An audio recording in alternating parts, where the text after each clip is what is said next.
Hi అండి, welcome to లేకాస్ recipes. ఈరోజు మనం ఎక్కువ మసాలాలు లేకుండా ఘాటుగా లేకుండా చాలా టేస్టీగా ఉండే చికెన్ కర్రీని సింపుల్గా ప్రిపేర్ చేసుకుందామండి. చాలా టేస్టీగా ఉంటుంది. ఇది ఎందులోకైనా కాంబినేషన్గా బాగుంటుంది. ముందుగా ఒక కడాయి తీసుకొని అందులోకి 1 టీ స్పూన్ గసగసాలు, 1 చెక్క, 1 లవంగం, 1 ఇలాచి, 2 టేబుల్ స్పూన్ల ఎండు కొబ్బరిని వేసేసి ఫ్లేమ్ని సిమ్లోనే పెట్టుకొని నిదానంగా ఒక 2-3 మినిట్స్ పాటు ఫ్రై చేసుకోవాలి. మరీ ఎక్కువగా వేగాల్సిన అవసరం లేదండి. కొంచెం గసగసాలు వేగితే సరిపోతుంది. ఇప్పుడు ఇలా వేయించుకున్న వాటిని తీసి ఒక ప్లేట్లో వేసి చల్లార్చుకున్న తర్వాత ఒక బ్లెండర్లో వేసేసి 4 కాజు వేసేసుకొని మూత పెట్టుకొని మెత్తగా గ్రైండ్ చేసుకొని పక్కకు పెట్టుకోవాలి. ఈ మసాలా నేను 1/2 కేజీ చికెన్ కొలతకి చెప్తున్నానండి. ఇప్పుడు స్టవ్ మీద ఒక కుక్కర్ పెట్టుకొని అందులోకి 4 టేబుల్ స్పూన్ల ఆయిల్ వేసుకోవాలి. ఆయిల్ వేడకగానే 1 బిర్యానీ ఆకు, 1/2 టీ స్పూన్ సాజీరా వేసుకోవాలి. 2 ఇలాచి, 2 లవంగాలు, 2 చెక్క వేసేసుకోవాలి. వేసుకున్న తర్వాత ఇప్పుడు ఆల్రెడీ కట్ చేసి పెట్టుకున్న ఆనియన్ వేసి తర్వాత 2 పచ్చిమిర్చిని చిన్న ముక్కల్లాగా కట్ చేసుకొని వాటిని కూడా వేసుకున్న తర్వాత ఇప్పుడు ఒకసారి బాగా కలుపుకోవాలి. ఇప్పుడు ఫ్లేమ్ని మీడియం ఫ్లేమ్లో పెట్టుకొని ఇందులోకి 2 కట్టల మెంతికూర, చిన్న మెంతికూర ఉంటుంది కదండి, అది కట్ చేసుకొని వేసుకోవాలి. వేసుకున్న తర్వాత ఇప్పుడు ఇది కూడా ఒకసారి కలుపుకోవాలి. మెంతికూర ఎప్పుడైనా ఆయిల్లో వేసుకొని మంచిగా ఫ్రై చేసుకుంటే చేదు అనేది పోతుంది. ఇప్పుడు మెంతికూర మంచిగా ఫ్రై అయిన తర్వాత ఇందులోకి 1.5 టీ స్పూన్ అల్లం వెల్లుల్లి పేస్ట్ వేసుకోవాలి. వేసుకొని 1 నిమిషం పాటు దీన్ని కలుపుకోవాలి. ఎక్కువ ఫ్రై అవ్వాల్సిన అవసరం లేదండి, లైట్గా ఫ్రై అవుతే సరిపోతుంది. ఇప్పుడు ఇలా ఫ్రై చేసుకున్న తర్వాత ఇప్పుడు ఇందులోకి 1/2 కేజీ చికెన్ని వేసుకోవాలి. ఆల్రెడీ క్లీన్ చేసి పెట్టుకున్న చికెన్ వేసేసుకొని 1/2 టీ స్పూన్ పసుపు, 1.5 టీ స్పూన్ సాల్ట్ వేసేసుకొని బాగా కలుపుకోవాలి. మనం చికెన్ వండుకునే ముందుగానే ఒక 1/2 అవర్ బిఫోరే ఉప్పు నీళ్ళలో వేసి నానబెట్టుకుంటే మనకు వండుకున్నప్పుడు చికెన్ అనేది సాఫ్ట్గా ఉంటుంది. ఇప్పుడు ఇలా వేసేసుకున్న చికెన్ని మంచిగా నూనెలో అంతా బాగా ఫ్రై అయ్యేలాగా ఫ్రై చేసుకోవాలి.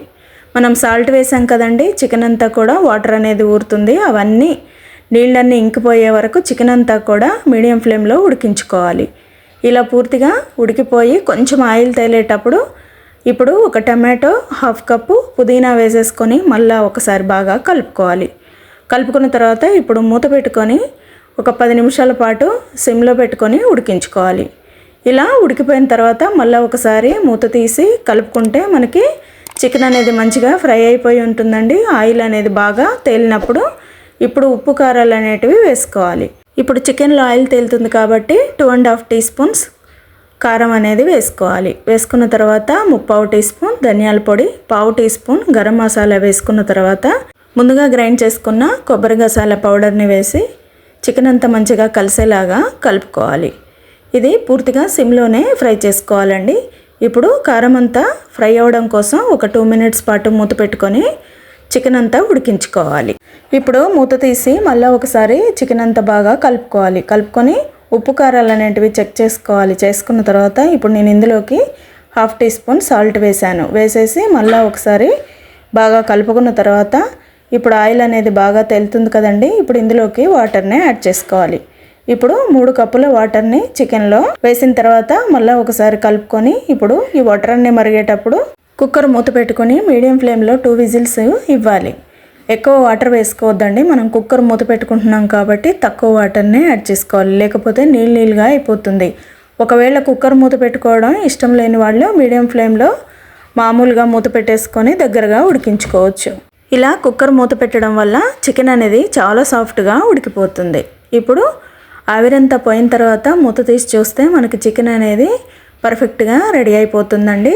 ఇప్పుడు చికెన్ని నిదానంగా ఒకసారి కలుపుకోవాలి. మరీ ఫాస్ట్గా కలిపేస్తే ముక్కలు అనేటివి చితికిపోతాయండి. అలా కాకుండా నిదానంగా కలుపుకున్న తర్వాత చేతి నిండుగా కొత్తిమీరను వేసేసి మళ్ళీ ఒకసారి చికెన్ని కలుపుకోవాలి. చూసారా, ఎక్కువ గ్రేవీ లేకుండా, ఎక్కువ ముక్కలు లేకుండా ముక్కలకి గ్రేవీకి కరెక్ట్గా ఉండేలాగా రెడీ అయిపోతుందండి. చాలా బాగుంటుంది. సింపుల్గా ప్రిపేర్ చేసుకోవచ్చు. కొత్తగా వంట నేర్చుకునే వాళ్ళు కూడా ఈజీగా తయారు చేసుకునేలాగా టేస్టీగా ఉంటుంది.